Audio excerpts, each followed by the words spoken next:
Welcome to the mind of LANCESCURV, the most creatively profound man in cyberspace. Welcome back, everyone, to another episode of LANCESCURV. We got a good one today.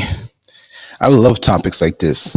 I love deep, introspective, inward topics that we can bring back to our meditation when we really go in on ourselves.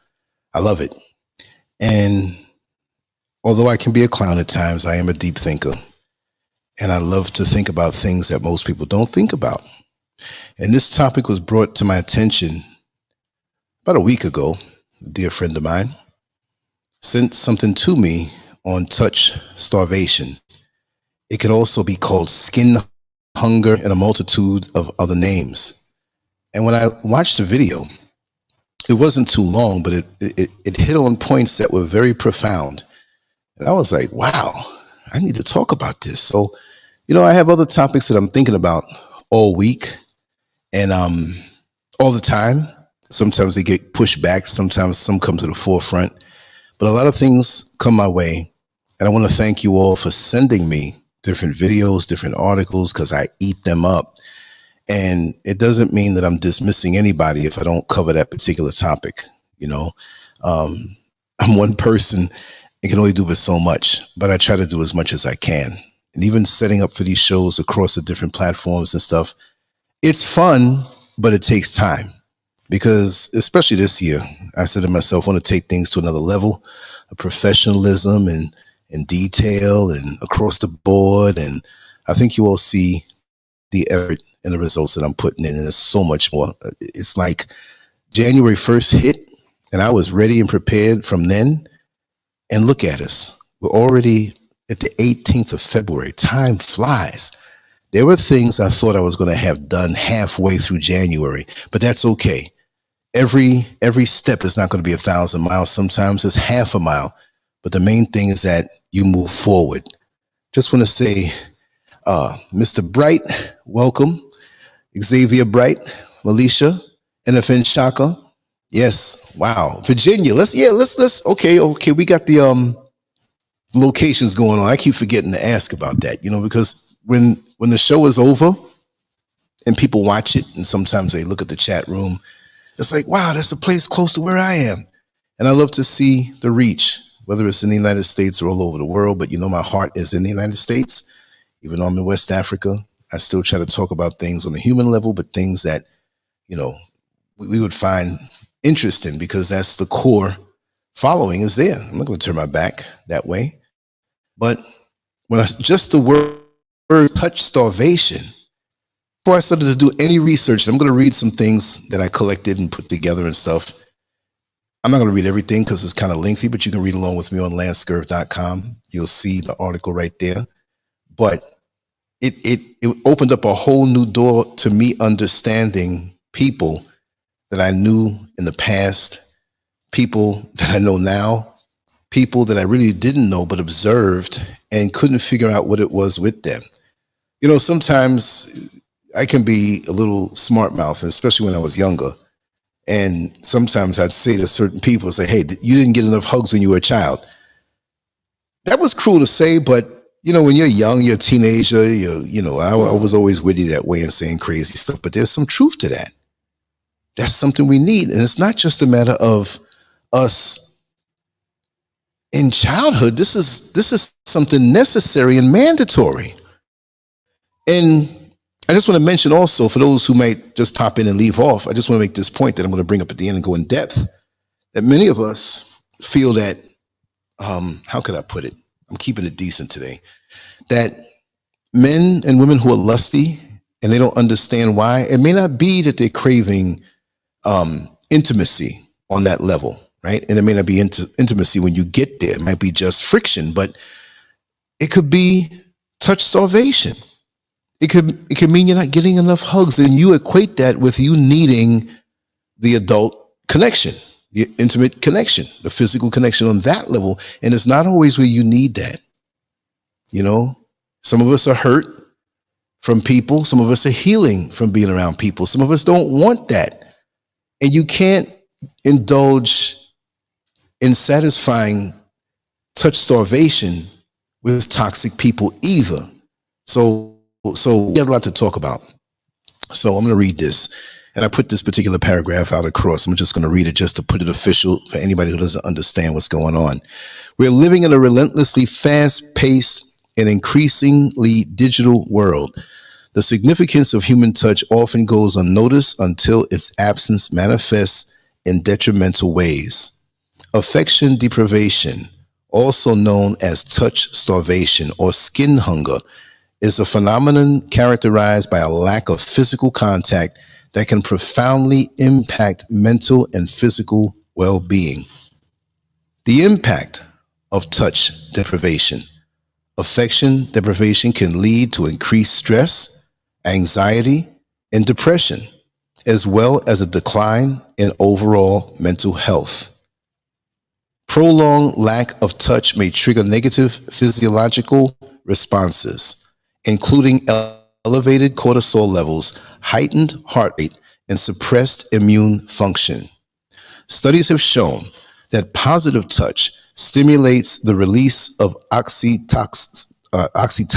It sounds like the other one that you get addicted to, right? Oxytocin, often referred to as the love hormone, which plays a crucial role in reducing stress and promoting well-being. The modern workplace and touch deprivation. Office environments. I scroll down here. Office environments characterized by long hours spent sitting in cubicles or at desks contribute to touch deprivation by limiting opportunities for physical contact. Remote work arrangements further exacerbate this issue as virtual interactions replace in-person connections, leaving individuals starved for tactile experiences. I want to add something in on that I didn't remember to put in. The modern workplace and touch deprivation. We're scared, especially the men. They're scared. They're scared to touch. I mean, that may not be a place where you go to touch. You keep it professional. But like, you touch somebody on the shoulder, you're not thinking about it. We've got to be careful because some person might get offended. We got to be careful because a third party might see that and get offended. He touched her. Where did he touch her? On the elbow. And I was highly offended.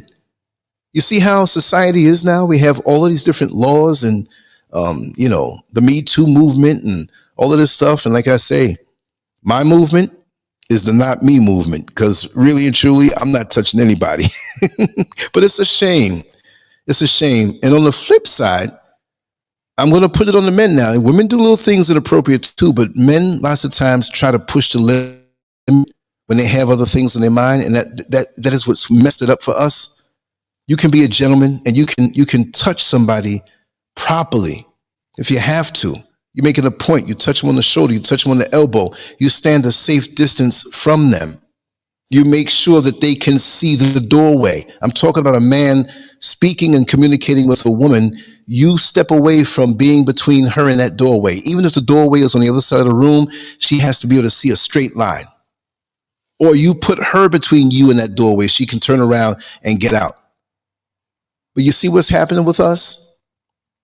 I'm going to continue on reading. The pandemic's impact on touch deprivation.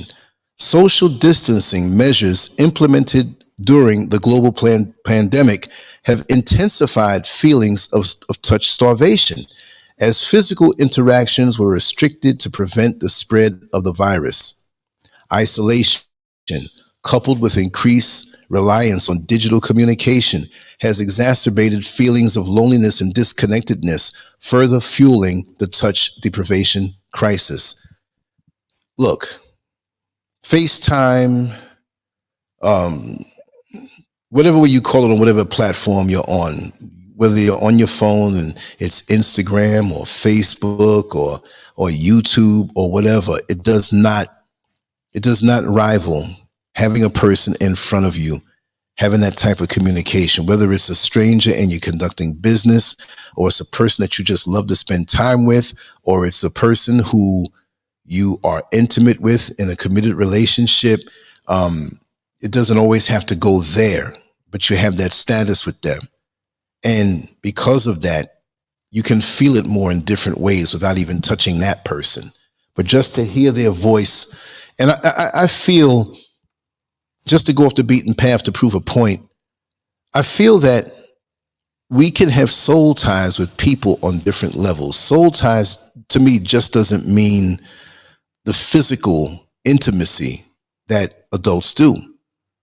That you can have emotional soul ties. You can have soul ties that were started in different, this is my theory. You can have soul ties that are started different ways, but they end up being a soul tie. Okay, you know, say you take a heterosexual male and he goes to serve 4 years in the armed services, and he forms a bond, a camaraderie, a righteous love with some of the people, what do they call it, in your company, that particular, grouping that you have, and something happens to one of them, maybe something fatal, and this man feels like it's ripping his soul apart. It wasn't anything homosexual. It was just a love that you have from the person from spending time with them.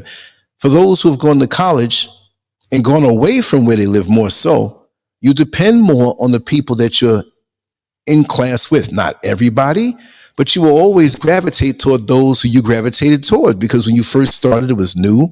You didn't know anybody pretty much. And you form these bonds, and then you would go out on the weekend. That, to me, you can form a bond and a soul tie. We need that. So again, it doesn't have to be jumping into bed with somebody. You see what I mean? It's a full range of stuff, but we need it. We need it. We need that as human beings in this society today, not just because of the pandemic and not just because, social distancing, but that is part of the bigger plan. When I speak about the black family under attack, when I speak about spiritual warfare, like I said, it's the goal of this twisted system that many don't see because they're so distracted in it to pull us apart. And it's going to hurt us. It's going to starve us off a certain way. And it's going to leave our days not as satisfying. There's some more points. I don't want to jump the gun. Just want to welcome in Yvonne and Sharina. Thank you so much for being here. I don't think there's anybody I missed. And I'm going to be kind of turned away to another screen reading off my notes. So if anybody else comes in, don't, feel as though I'm ignoring you. Now, if the sound for some reason goes out, or for some reason my internet connection goes out, there's a power out, just give me like maybe 90 seconds to 2 minutes and I'll be right back on through my phone. That happens a lot, these little glitches. So I'm just going to let you know, be ready for it. Just wait and I'll be right back. Okay. The pandemic's impact on touch deprivation. Social distancing measures implemented during the global pandemic have intensified feelings of touch starvation as physical interactions were restricted to prevent the spread of the virus. I think I read that one already, right? Okay, yeah. Connecting touch deprivation to mental health and social dynamics. The rise in mass shootings, and I was thinking about that too, and violent outbursts can be linked in part to the lack of nurturing and support that human touch provides. I can't remember where this incident happened, but I'm not sure whether this young man actually shot people. I think he did, but maybe he didn't. But he had, and if you can remember, remind me, like if you saw it, because I'm not going crazy. But they had some security camera footage, right? And this guy was walking down the hallway, had the big machine gun in his hand. And I believe it was a security officer. It was some black man that talked to him, hugged him, and the guy broke down, and that was it. He didn't do anymore. It wasn't a struggle. But usually, and I always thought about that, like what makes a person get triggered when they do something like that? Of course, you just don't get triggered because you're lonely. I'm going to go out and shoot people. But it could be an indication of the long-term effects and draining of your soul.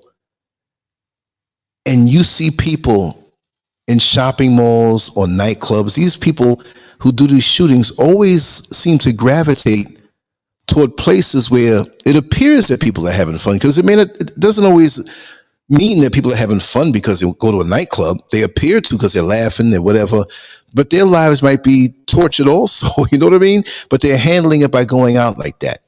Maybe they want to douse themselves in drinks or go try to pick up women or think they can, they're running too. Not all of them, but some of them. But it just seems as though these people who do these mass shootings and do stuff, they always seem to go where people are. They don't like go off in the woods and shoot themselves. They always find themselves because it's almost like a resentment. Like, here I am, I'm lonely, I'm by myself, I'm suffering. And they don't know probably about, being touch deprived, right? But they're feeling the results of it. And then they go on and they're mad. So they're going to find some nightclub to shoot up. I remember back in New York City, what was it, back in 1977? You had the Son of Sam. And he was going around to lovers' lanes and secluded places where, people would park their car and kiss up a little bit, not that they didn't have anywhere to go, but that's what people do sometimes. You're not ready to drop your person off yet. Or maybe you're heading on home. It's like, well, let's eat a little fast food here. You hear the music, you end up smooching a little bit and doing a whole lot more. Well, he would find himself in these places, and he had a specific type of woman that he went after. They narrowed it down, but they caught him in time because right before, and on LANCESCURV.com, I'll drop maybe an article link there. Anything I talk about on the shows, I'll drop it on the website, so it'll be a little more better with the information than on YouTube, because YouTube, they trying to, me and YouTube got a little thing going on. So I'll do the bare minimum to keep here, but I'm bringing everybody back over to the site. But they discovered him right before he had all of these machine guns and weaponry. He was going to go to a nightclub and show out and just go kill people, and they caught him in time. So could this be part of the reason? Yes, mental sickness, of course. But for me, when I see these situations, it always goes back to childhood and your developmental years, which will be the foundation, which you will still have issues in adulthood. I know people personally, I won't be too specific, but they're walking around unhealed and hurt, complaining about stuff from 30 and 40 years ago, issues that are dead and gone, but it's very much alive in their mind. So Indigo King, I see you come on in. Yes, welcome on, brother. Much love to you. Much respect. Yeah. Oh, I got to flash this comment for real. I got to flash this one. Xavier. That's a fact. People just don't know how to interact anymore. Years on lockdown was a detriment to social skills. And could you imagine years of lockdown and being incarcerated? That's even worse. So there's a lot of places we can go with this. Here's another one. Social media offering virtual connections often fails to replicate the intimacy and warmth of in-person interactions, contributing to feelings of isolation and touch deprivation.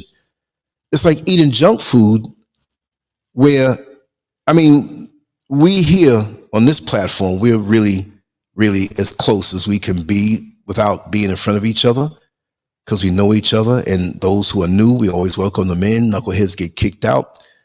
And a lot of us already have a semblance of a life outside of being online, right? And that's why I try to bring a little soul to it. Sometimes I get angry, I say things. Sometimes I'm a clown, but I'm real. I'll jot my notes down, we'll talk, but I'm always going to be that person to really put some stuff in instead of just spouting facts or just want a monologue where you hear what I say. I like to interact. So before the show's over, all the notes I'm going to read, I want to make sure to get the work in. I'm going to throw the link out there. If anybody want to come in and add something, you feel free to do so. I have no problem with that. We had a show last night with Sister Alice and her husband, and they spoke about the abuse from the UK social service system there. It's crazy. They took the children. They don't know where they are. So, this is the kind of things we do. So I said last night, okay, I'm going to get up. And I took my time today. Right now, for me, it's 3:19 p.m. I just knew I was going to do this show like 10 o'clock in the morning. But I said, well, why do it so early when over in America it's going to be real early? So I said, okay, I'll compromise and do this. So, I did a few things, and I knew I wanted to talk about this today, though. So it gave me a little more time to get my notes together better. You know what I mean? Okay, here it is. Restoring human touch in our lives. Prioritize physical affection in relationships, including hugs, cuddling, and hand-holding. Very important. Number 2, engage in activities that involve physical touch, such as massage therapy or partner dancing. Okay, that's a little more intimate, right? Number 3, practice self-massage techniques to fulfill the need for touch in solitary moments. This sounds a little, okay. We can go other places with that, right? But that's one of the things I found. Massage yourself, crack up your back, touch yourself, get to know who you are, stretch yourself, stretch your neck. A lot of things we can do. Now, if you all want to go off and do something else, that's on you. Number 4, foster connections with pets who provide comforting physical contact. That is so true. And this is why, they make the joke of the woman who's getting older who doesn't have a man who has a house full of cats. I would never say that to be venomous, but cats, any animal, right? If you're into that, some people, I don't like animals. It's too much to take care of them. Or people are afraid to get attached to animals. Like, I went through that for a while because when I was growing up, I always had dogs, cats, everything. And it hurt me when we get hurt or just die or get sick. It was strange, but you have those connections. It makes a big difference. I mean, if you don't have anybody with you at home, it's nice to have a cat or two. I always feel funny about that, though, because I just couldn't have one cat. I never had more than one cat, but in my mind, like now, it's like, okay, if I get a cat, it's got to be 3 of them. Why? Well, 2, they might get bored with each other. So if there's a third one, if one has an attitude with one, then they can hang up with the other. I think we're that way, right? But I was looking at this video about cats and how they communicate with you and how you can tell when they love you, they do specific things.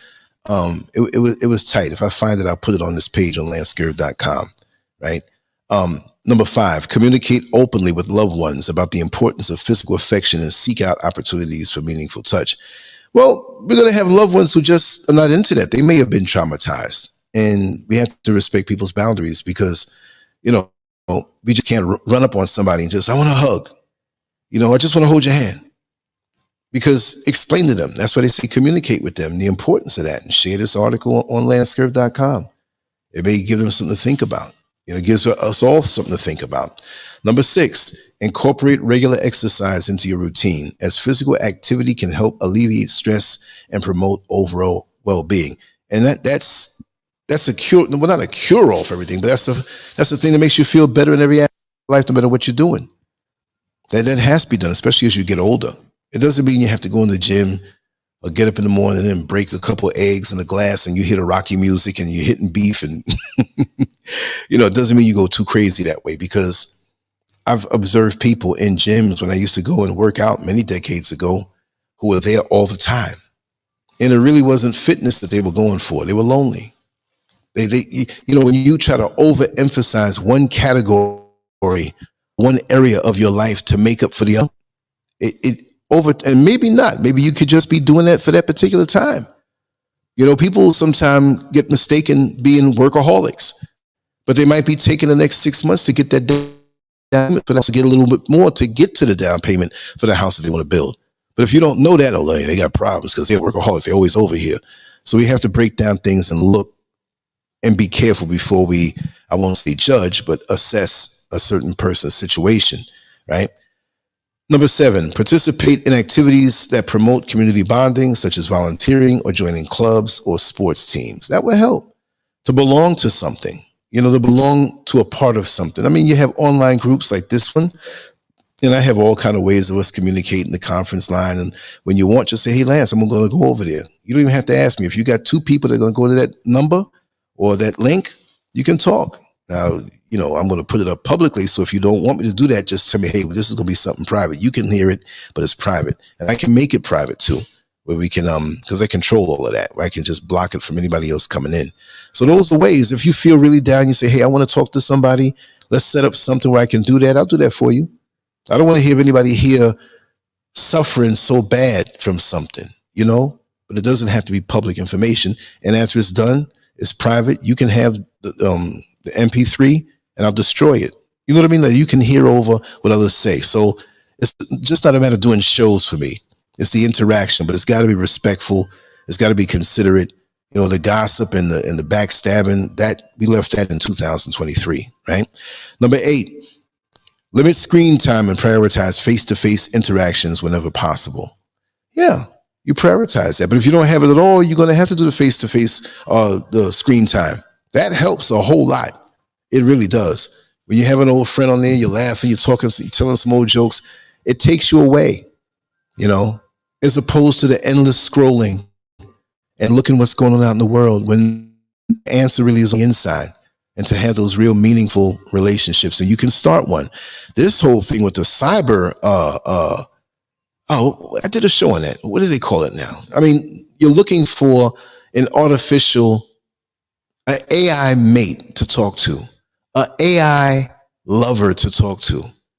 That's taking it a bit far. And for companies to make these apps up and to use the technology in that way really reflects on how far off we are. I'm not saying we're bad as a people, but if you go that far, you got to think, well, things are getting desperate. And that's not a put down to anybody, but I don't think anybody should go that way. That's one thing I'll say. You do what you do as long as it's not harming anybody else or hurting somebody else or putting yourself in danger. But to go that way, that imaginary AI friend, best you just use your imagination and talk to somebody imaginary that you come up with in your mind.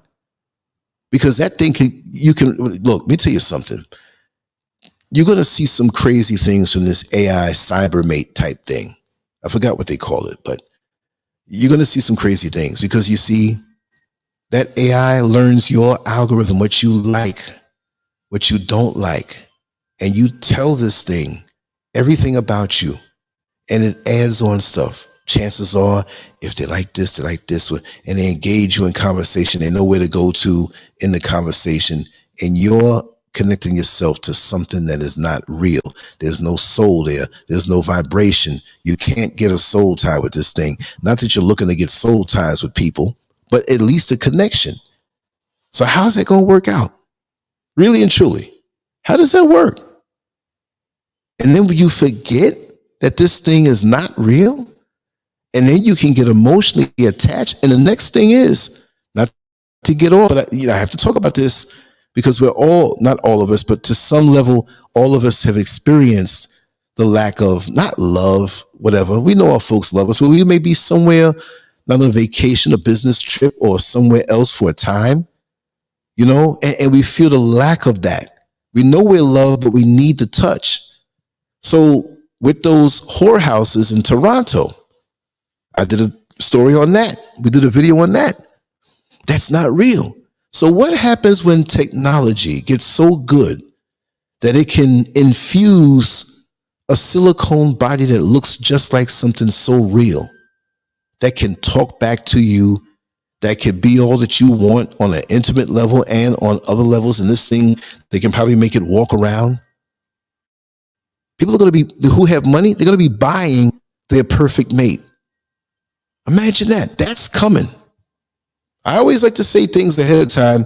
I'm not trying to be some guru. I'm not trying to be Nostradamus or whatever, but it's just a matter of time. You got this thing on your cell phone, this app that gets to know you. You talk to them every day. They wake up with you, you know, good morning. Your voice sounds a little, did you sleep good last night? Whatever. Yeah, I slept good. Oh, your aunt's in the hospital, right? That's what's bothering you. That's intimate. You better have that with somebody.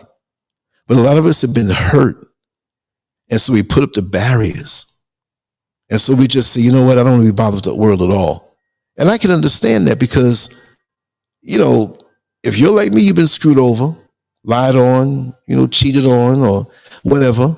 And sometimes you just want to get away, and that's normal to want to get away from the very human beings who, the good ones, you may need to touch from. And that exchange is going to come out sooner or later. But yeah, watch for that. So what is this now? February 18th, 2024? Is it going to happen in 3 years, 6 years, 10 years? It's going to happen because everything that, as far as technology is concerned, has been sex driven. You understand? When VCRs first came out, do you think people or the industry, that industry was driven by people who wanted to see Star Wars at home or Rocky 1 at home? No. When those Betamax tapes came out and those VHS tapes came out, and my friend, I'll call his name Angela, he's always up on top of things. And he told me way back then, he said that was driven by the sex industry. And the same thing with DVDs and all of that other stuff. So you may not say that, and it has practical uses. But for the most part, most technology is always driven that way because of the human element and how men and some women think. You know, you could watch those things in the privacy of your own home. Now you can videotape your own stuff on your phone. It's crazy. Not to go there, but there are people who feel that that is what they need when all they need is the human touch. There are a lot of people out here living very isolated, and adult movies have become the replacement, but it doesn't give them any satisfaction. A platonic relationship with the opposite sex, platonic, somebody who really cares, somebody who can hug you and you can cuddle with. It doesn't always have to go to the place of all the way. You can have a wonderful platonic relationship with somebody of the opposite sex, and it could be very satisfying. But there's so much that's pushed in our mind now about that. It's got to be about that. Somebody calls you up, hey man, did you score? Did you get through? It shouldn't always be about that, because you need to be able to emotionally drop your guard and not have to think that this person has a motivation. And then when things do happen righteously and properly, so be it. But I think the push is too much for that, because we as men, we see this stuff all the time. It's put in our head. And when it seems like there's an opportunity for something, we go overboard. And this is why a lot of women are afraid to really be intimate with us. Intimacy doesn't mean sex. You can be intimate in sex. Some people have sex and there's no intimacy. There's no closeness. It's just friction. And they have been touching, obviously, but it doesn't give them the satisfaction of a loving touch, because that alone does not mean love. And a lot of us, it's the wrong thing, but we register it as that. And yes, sometimes you need that feeling to be taken care of. But I think a lot of it is misdirected, and just, that's why we as a society, we're just really messed up. Sweet D, welcome on in. Kay Levy, yes. Let me just see this other comment. Oh, okay. Xavier says, I was listening to a podcast where a guy was saying his mother just didn't like hugs or physical touch. He said it hurt him in the long run dealing with her. Yes. When you come from a household, and I'm not putting anybody down like, oh, you come from it. No. But maybe it'll give you insight as to how you have been affected. Whether you overshoot and think it's a sex thing that you need when really it's just those nurturing hugs. And maybe we have a distant father or a distant mother, and that affects us. And then say, for example, with the young lady who had a distant father, never hugged her, was never around, never showed her any affection. She's going to seek that out. She needs that. She's going to need more of it. And then when you had it, you know how to gauge what's real and what's not real when you get older. So and this is men too, right? When you didn't have it when you were younger, you feel around and you can be taken advantage of, because the vipers, the leeches on a spiritual and emotional level can sense that about you, give you the false version, get you open and get into your bank account, get into your home. You know, they need a place to live, and they're going to give you this false love. And oh man, it feels so good. Oh, you're looking for an apartment? You can come stay with me for the time being. And the time being ends up being a few years, and they take their time and get in your life. Now you got babies with them. It's a lot of stuff that goes on. And that's why I felt that this was very important to talk about. You know what I mean? So, number 9, creates opportunities for spontaneous physical contact, such as high fives, shoulder pats, in social settings. That's good. You keep topping it off, because it does something to you on a physical level. Number 10, seek professional help if experiencing persistent feelings of touch deprivation or associated mental health symptoms. And we as Black people, we got a problem. You know that line we say, I ain't crazy. I ain't going. So are you crazy if you take your vehicle to get tuned up? Oh, you make sure to get it tuned up because you want it to work right. You make sure to change that oil, don't you? You don't be blowing out black smoke and mess up your engine. Well, the same thing when you go to a mental health professional. We equate that with being crazy. You go to the gym to maintain your body, you watch what you eat. Is that crazy? No, that's maintenance. Where are you mentally? emotionally, physically, spiritually. We got to give gut checks on ourselves on a regular basis. This world and this ride that this world is going to give us is about to get crazy. So we better be straight with ourselves. We better know. You understand? Like where it doesn't mean you're weak, but where the cracks are in your armor and where you may be a little weaker. Doesn't mean you're going to stay that way. But if you acknowledge these things and work on it, when the stress comes from the outside, you won't collapse as easy as other people who are in denial, saying they don't need to go. Maybe you don't need to go right now, but always leave that as an option. And it's not always you talking to your girlfriend, ladies, or fellas talking to one of your buddies, because they may not be able to kick back the feedback to you on what you need to do. See, talking it out is fine, but can they give you professional advice? You see, you can go to the gym and anybody who's a member can say, hey man, you got to lose some weight. But how? That's why you get a trainer who knows what they're doing, who can evaluate and take things in steps, alter your diet, make sure you're getting rest and hydration. You understand? And to do the right amount of exercises targeted to bring you back into the proper shape. But we have that stigma and we ain't going. And this is why many of us are walking around broken down, nervous breakdowns. And then we don't heal all the way, but we come back enough just to have enough energy to get by. And then we end up with just an imbalanced life that's not satisfying. What good is the air conditioning system in your home or your apartment if the filters are clogged? That thing is going to be on and straining and straining. You're not going to feel anything from it because the filters are clogged. All it takes for you is to do a little maintenance and change the filter. That's all it takes. But we don't do that, right? Okay, let me see now. Did I read this already? Signs of touch deprivation. I'm just going to go down the list. I already did. I'm talking and doing this and whatever. So it's redundant. They always overlap anyway. Number one, persistent feelings of loneliness or isolation despite social interactions. See, despite social interactions, you still feel lonely. You're in the crowd and you still feel lonely. It doesn't always mean that it's touch deprivation. It could be that you have an underlying issue that's a little more major than that. But the way I look at touch deprivation, it's almost like a slow drip, the intravenous, you know, when you have this thing hooked up to your arm and the nutrition is going slowly in your veins, but it's the opposite. You're losing. And it's not something from your veins, it's something in your spirit.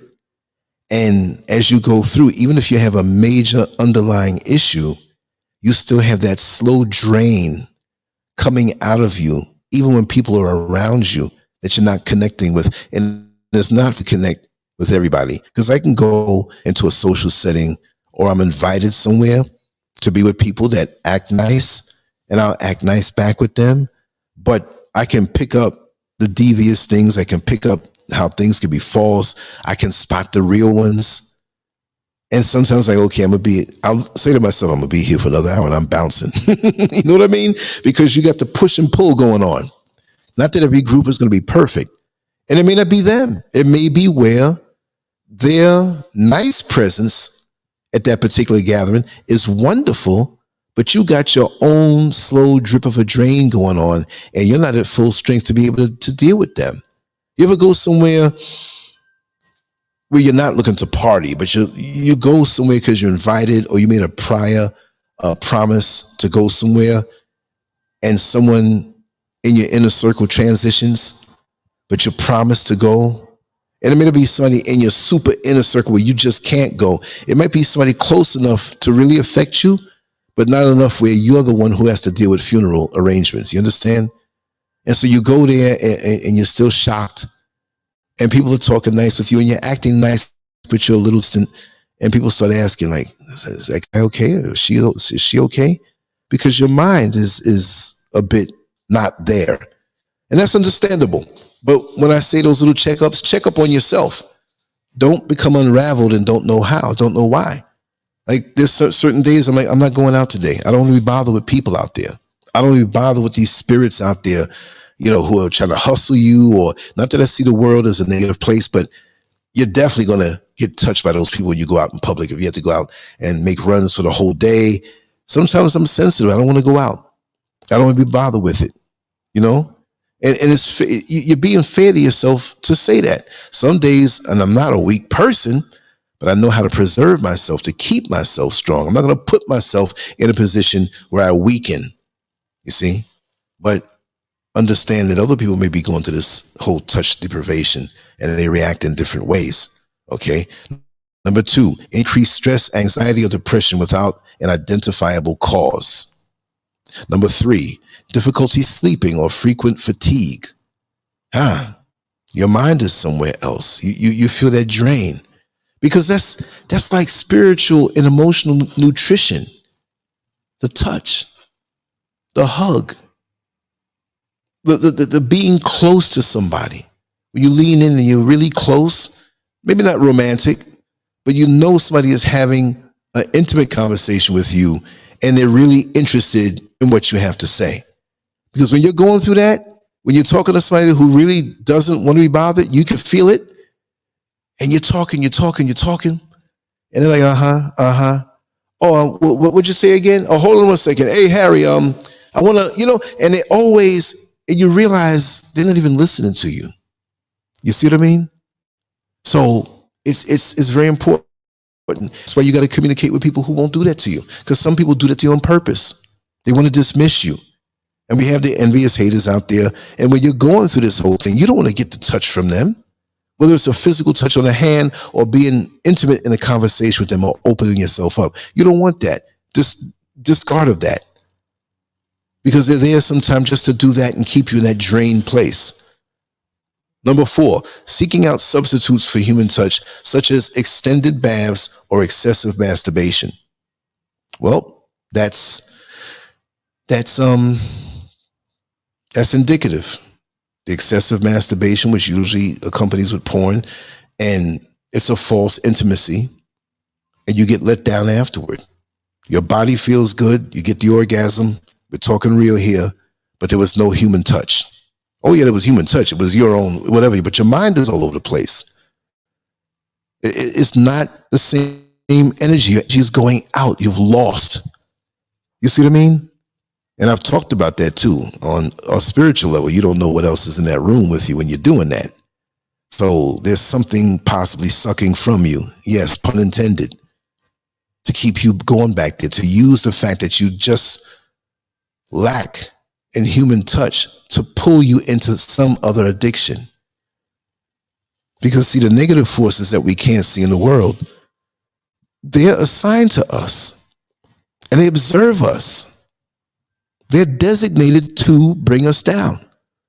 Just like there are positive energies out here that are designated to protect us. And I know I have a lot of those around me, because all these years of my life, there are situations where there's no way I could have gotten out of it without protection. Not that I was a criminal, not that I was into anything bad, but just different things and situations where, like, wow, people say, man, you were real lucky to be in that situation and come out alive. So loneliness and a lack of human touch can pull us into situations where we don't even need to be. You're lonely sometimes. You want to be around people, you settle for less. Sometimes you get around people that are not even on your vibration, and you find yourself there just for the human touch.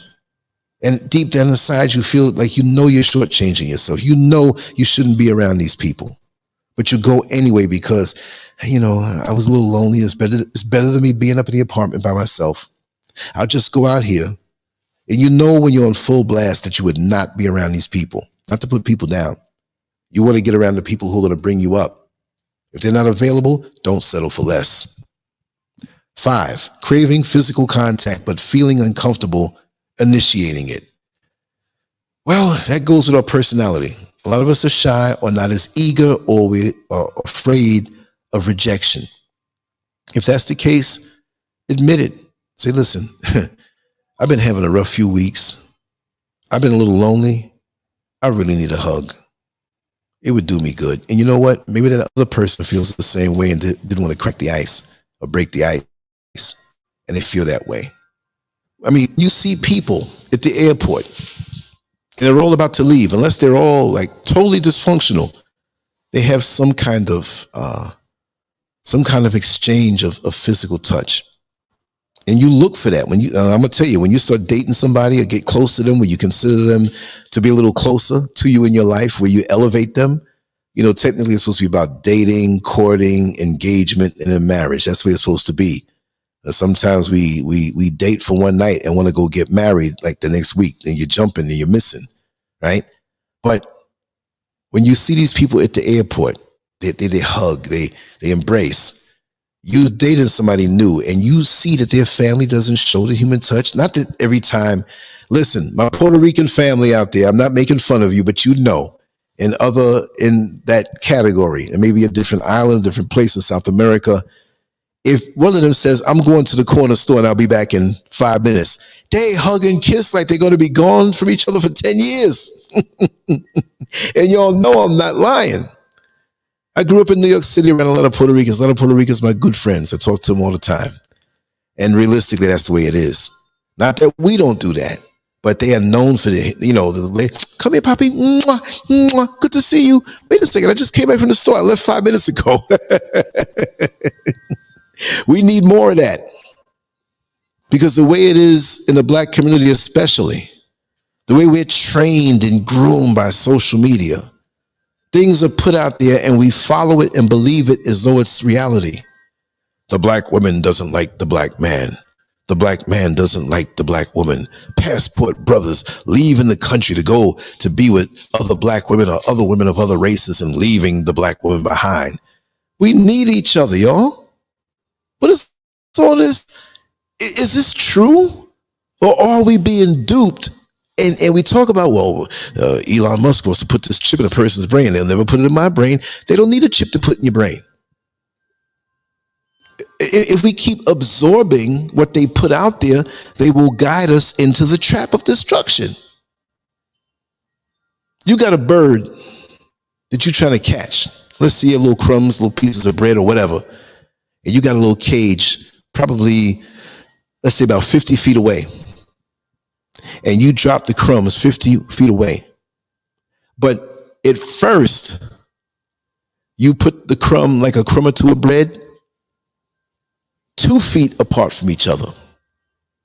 And by the time you get to 15 feet away from the cage that's going to drop down on them and block them in, you put it 1.5 feet from each other. Then when you get to about 10 feet, a foot from each other. When you get 6 feet away, it's 6 inches. So the closer the bird gets to the trap, it's getting rewarded more. So you're not going to pull them up further apart because they may get full off what's there and not see the other bit.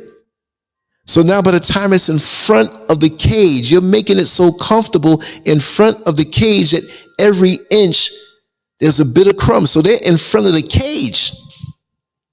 Throwing more, we put more in front of the cage. It doesn't see the cage. Now you put a pile of it way to the back of the cage. Bingo, you got them. Algorithms, it's the same as the crumbs of bread. They're feeding stuff to us and we watch it and then more comes. Oh, okay, you like that? I'm going to put more on you. I'm going to put more on you. A friend of mine shared with me a video of a BBW, what they call a big, beautiful woman. It was a Black woman exercising. And he says, Lance, do you remember her? Because it was an older woman. I was like, yeah, that's the chick that used to come to the gym in Ridgewood, Queens, and she lived up in the Bronx. I know her well. She always exercised and she always had a heavier physique. She was always had the heavier thighs and hips and everything. That's how she is naturally. And she was still the same way, except she was older, but she was very limber. She can put her foot behind her head, and she was grown back then. She could do splits. She could do all kinds of things. But if you look at her, you say, oh man, you see her in clothes, you see her hips, you see her backside, you'll think that she wasn't fit. She's hip too though, right? So now when I looked at that, and I was looking for contact information because, you know, we're not friends friends, but you know, when you get older and you see somebody that you spend a lot of time with, it's like, oh man, I got to reach out to you. I couldn't find it. So I looked at more of her videos and I said, okay, I'm going to just Google her because I know her full name. If not, if I find an address, I had one of my friends go by where she lives because she worked a civil service job for a long time. So I know I could find her. And I did eventually find her. But guess what? Because I searched her and different videos of her exercising, and she was kind of scantily clad. So that was part of the allure of her channel for these men who are not really just looking at her to exercise. I know the game, right? But that's okay. She wasn't too bad. I'm not going to knock a person's hustle.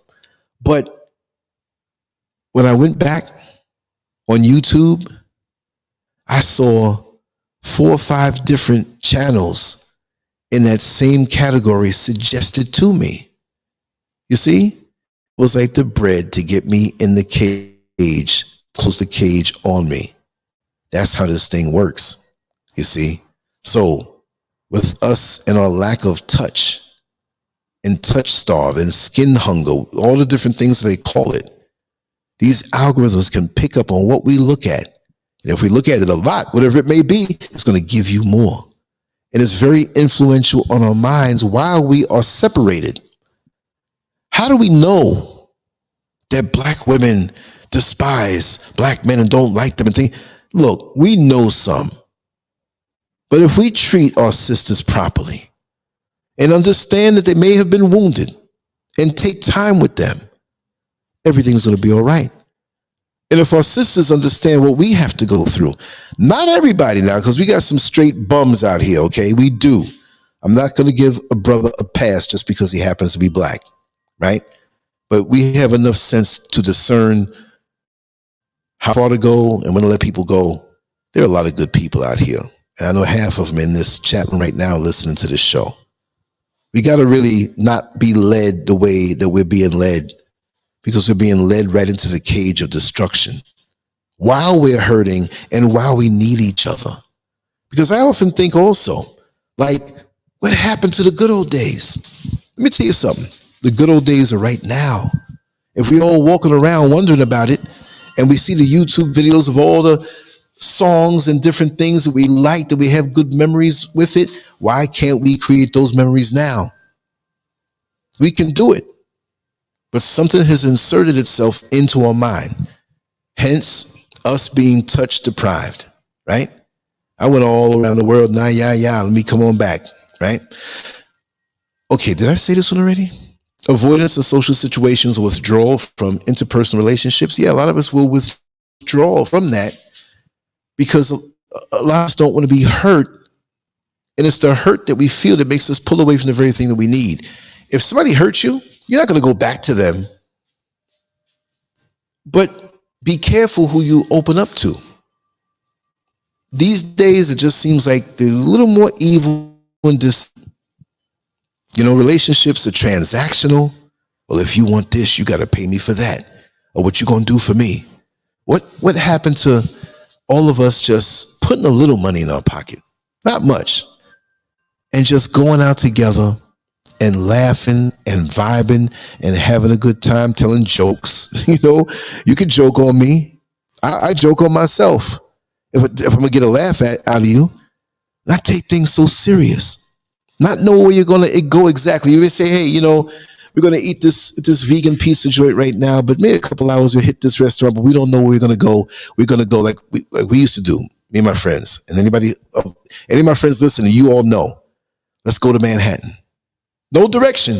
We just going to go. You ain't got to bring much money. Of course, this is when we're much younger. Because you know when you're older, you want to have money and all that stuff and everything like that. I can't go. I don't have no money. But when we were younger, like when I was like 17, 16, 15, 14 years old, shoot. Back then, $20 was $1 million. Because I knew where to go to get a big meal for $4. I knew where to get some snacks. I knew where to get this. I'd come back with sometimes $8, $9, $10 in my pocket when I was a kid.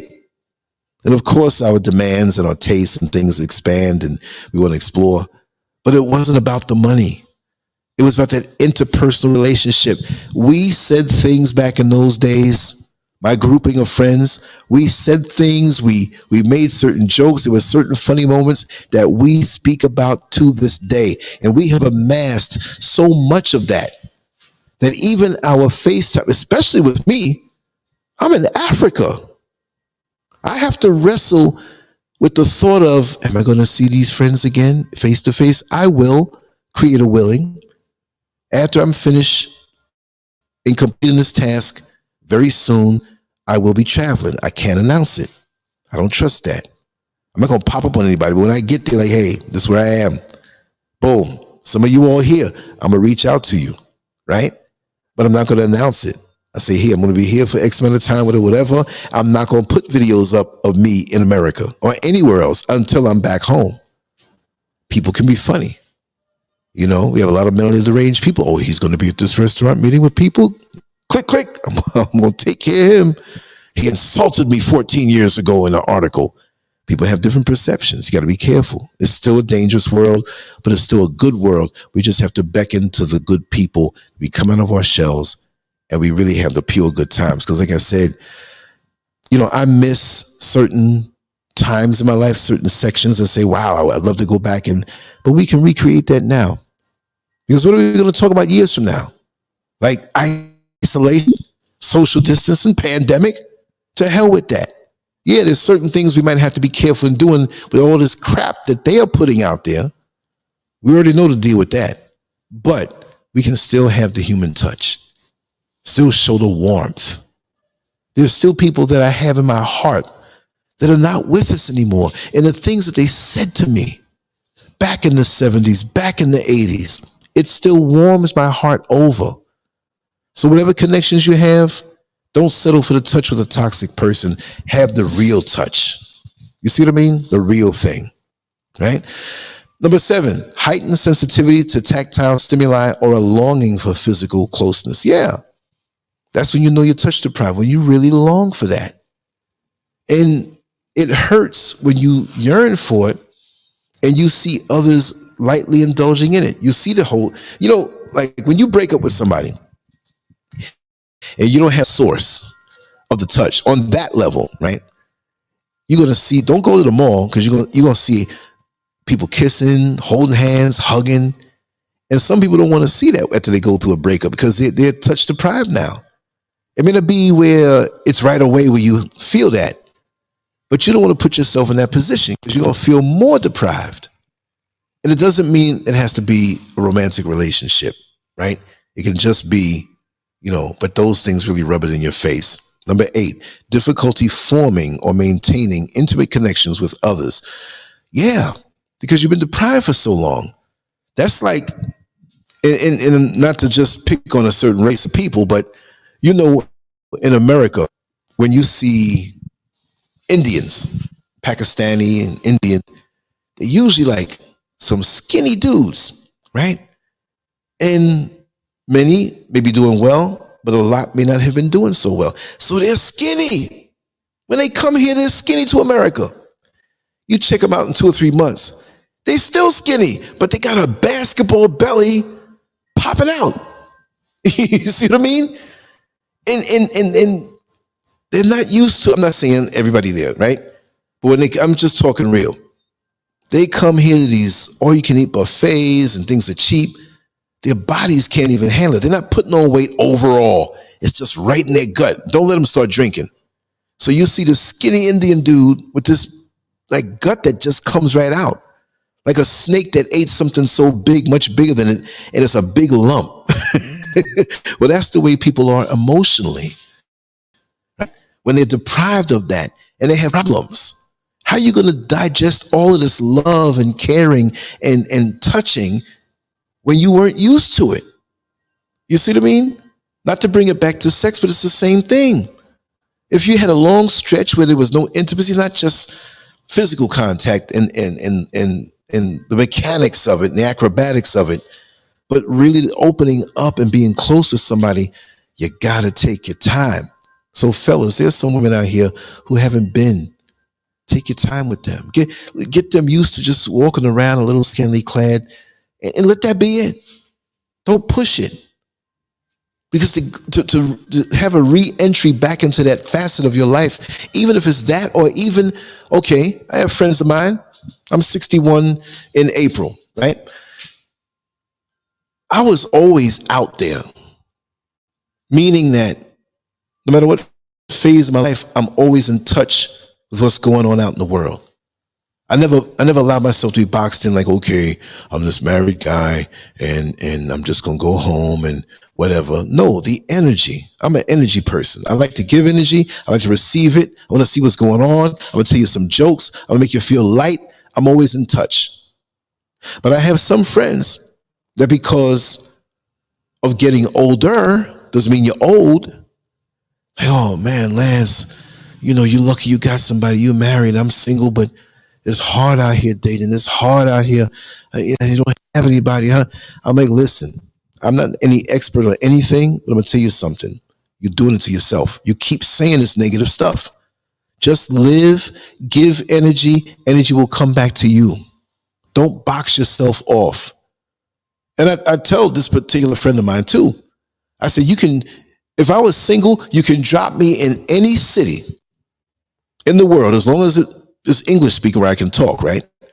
I'm not saying nothing about no woman, like, oh, I'll get away. No, I'm not talking about that.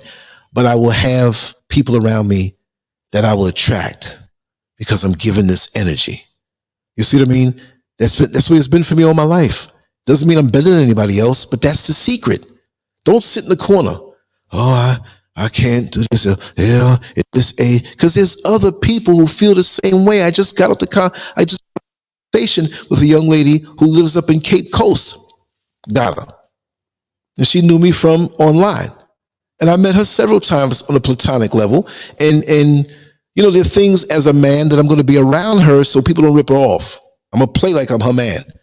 I don't have to put a hand on or whatnot, but the male presence, because I hear you'll get ripped off. But she was saying the same thing. Like, we're the genuine people who just want to have a good time and just go out. Right? Because we come with our complications sometimes. We're not saying anybody here, but we mess it up for ourselves sometimes because we're bringing this time. Well, I don't think so. Stop being so heavy about it. It may not be where you're going to be dating somebody right now or in the bed with somebody right now. Enjoy the time that you have now. Even if you've been out of touch for a while, as far as touch, take it easy.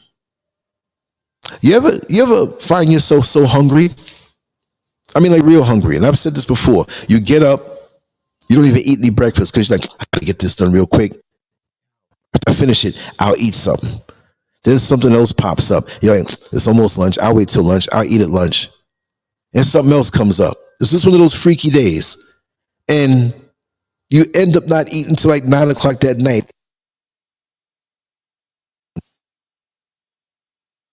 Evil, because you're like, you're not acting evil, but you're like, I gotta get some food in my mouth. And then you get back to those old leftovers. You plan on eating this grand meal, and those old leftovers that you didn't want, that you about to throw out, but you put them in there just to not feel bad about, you either eat them up, or if you do go to a restaurant and don't cook something at home, this big meal that you ordered, you only eat like 25% of it because you're so daggone hungry. But you woof that part down. So when you get around people and opportunities that have the human touch fulfilled, take your time, because you may only be able to absorb a little bit of it and not all that you really need. You've got to saturate. I used to tell this to guys that I used to train, and I've learned when I used to train and work out, look, not to get too complicated, but say each day you must have a certain amount of protein, carbohydrates, essential fats, vitamin, minerals, and water, right? You don't wait like to the end of your day to eat down your whole allotted amount of calories, because you're starving your body, you're starving your muscles, you're starving everything, and you're not going to absorb all of it. Shoving it all down, the whole day worth of nutrition, you're not going to absorb it. You have to do a little bit at a time. And that's the same way it is emotionally, spiritually, mentally, for you to be able to absorb all of it. And when you do it that way, when you shove everything at one time, you have digestive issues. You're not going to absorb everything. It's going to go right through you. You take your time and keep it steady and saturate your tissues with nutrition throughout the whole day. That's the same way as indulging in the human touch. Even though you need it really bad, you need that. We all need that. Well, I'm exempt from this, Lance. I don't need it at all. We could be topped off where we're satisfied and content, where if we were in isolation for 3 or 4 days, it wouldn't really bother us.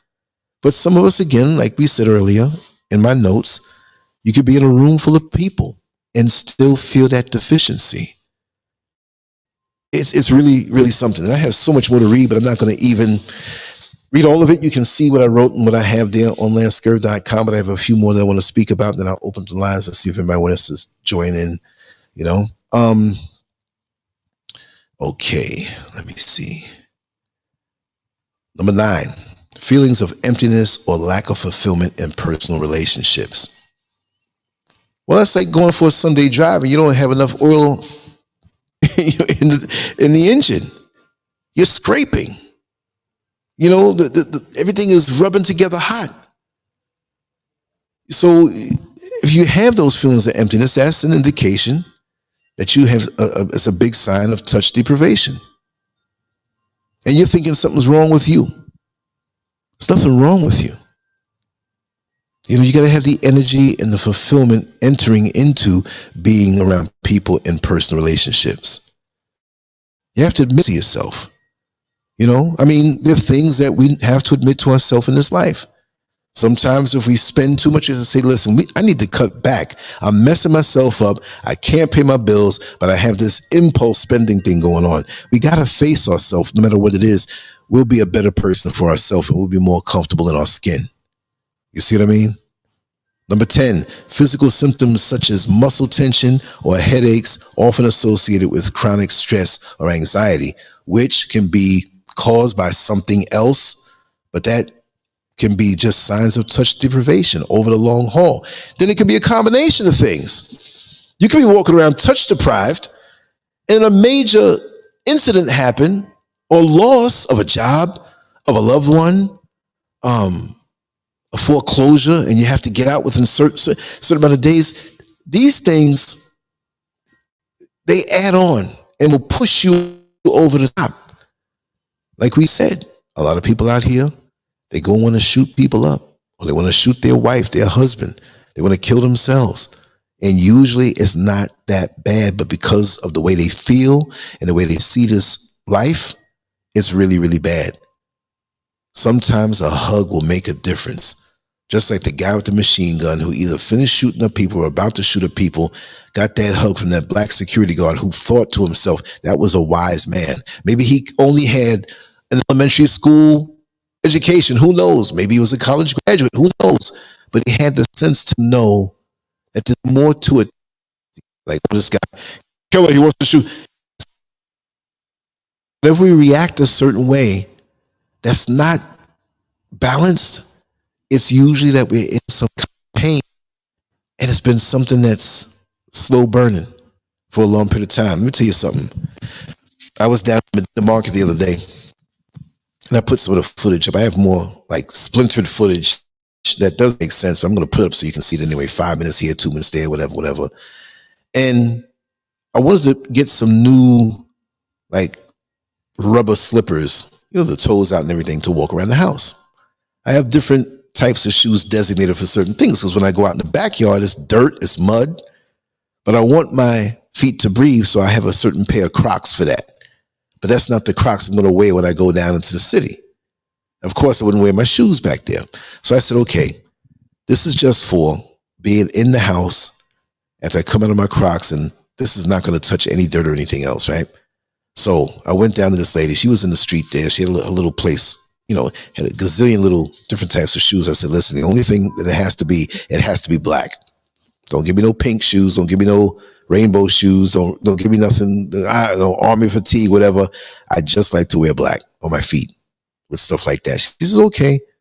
So she gave me these other ones that look pretty good. I was like, man, I have a size 12 foot and my foot is very wide. I'm only 5'10", but I appear to be shorter because of the weight that I have on me, right? Kind of husky, right? So I finally found a pair of slippers that I wanted to have something Croc-like.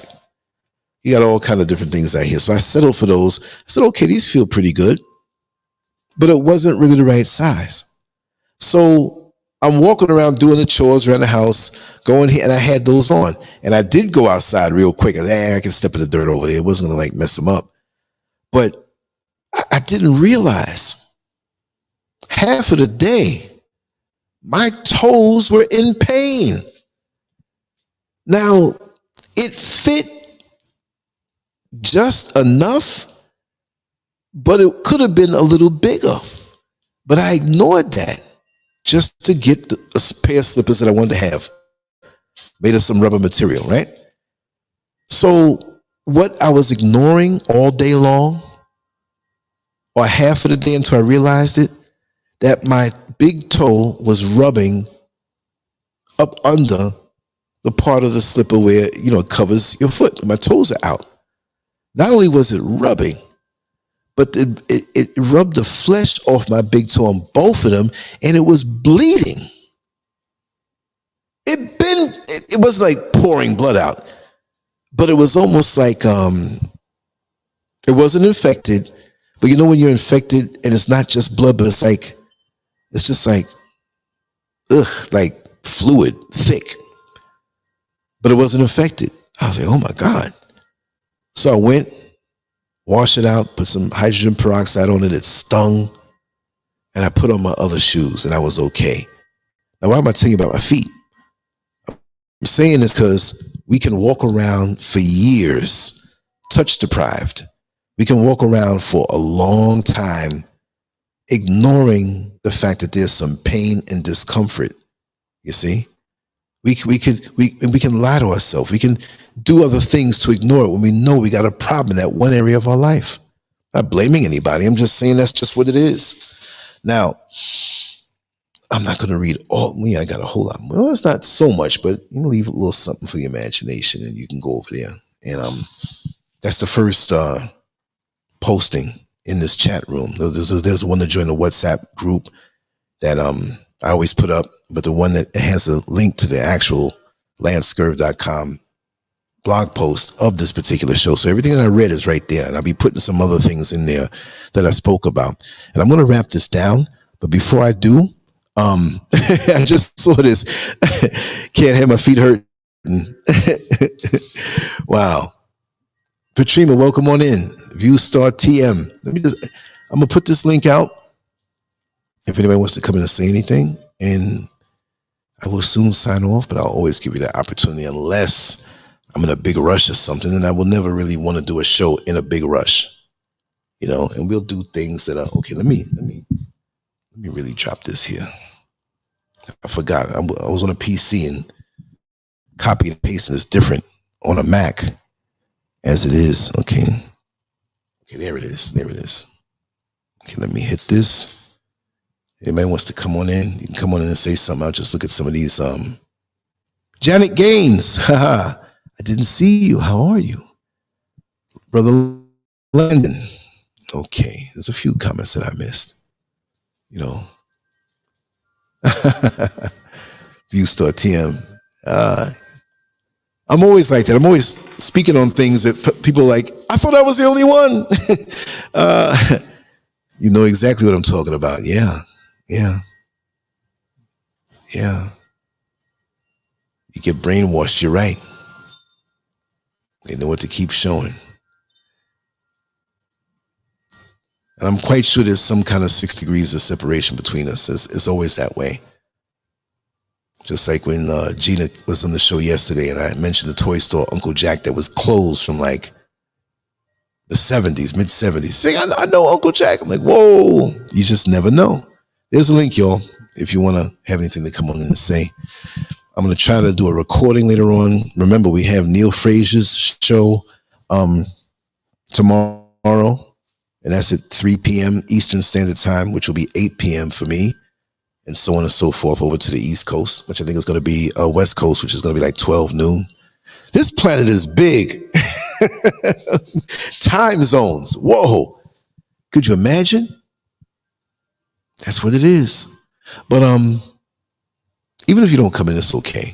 Just leave a comment on the blog, not necessarily YouTube. And the blog posting for this one is up top. And there are other topics that I want to talk about on, human nature and different things, specific things. But too many of us, we're so caught up in the generalized things that are presented to us. And that's wrong, because we don't get a chance to really get down on things that are really, really, really important, that mean something to us. We miss that.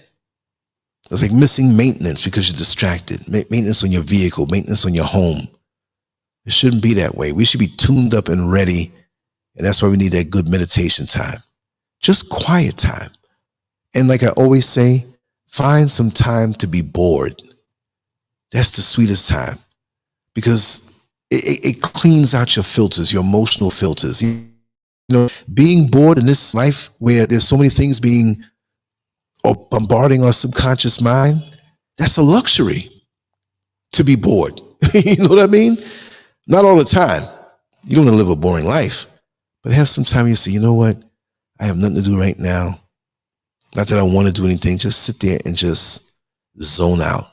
Let thoughts flow. Let your mind go where you want it to go, like that. And that's a beautiful thing, But I'm going to sign off right now. And who knows who might call me? We do a show.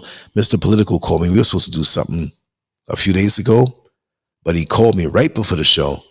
And I'm going to call him back to see if he wants to put something out there. But I definitely want to put something out there on a recording level, maybe live. But doing it live is a lot of preparation. You want to have everything. Because look, y'all, I didn't just make one banner for this show. I created there's a second one there.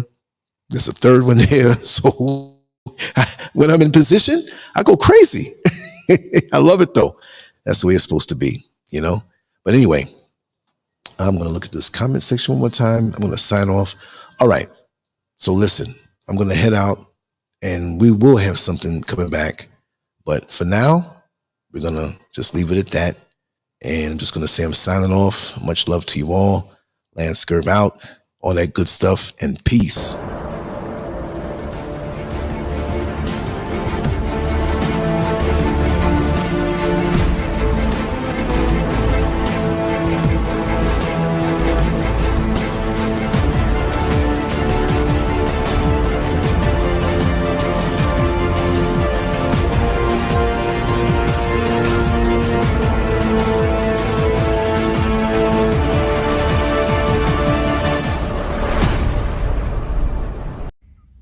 Make sure to go to LANCESCURV.com, an online magazine established in 2001, containing written articles, thousands of talk shows and discussions, cutting-edge cartoons, as well as erotic expressions and tasteful adult photography. It's definitely not for the faint of heart. Once you get a taste of the world of LANCESCURV, trust me, you'll be back for more. LANCESCURV.com. Bold, raw, and uncut.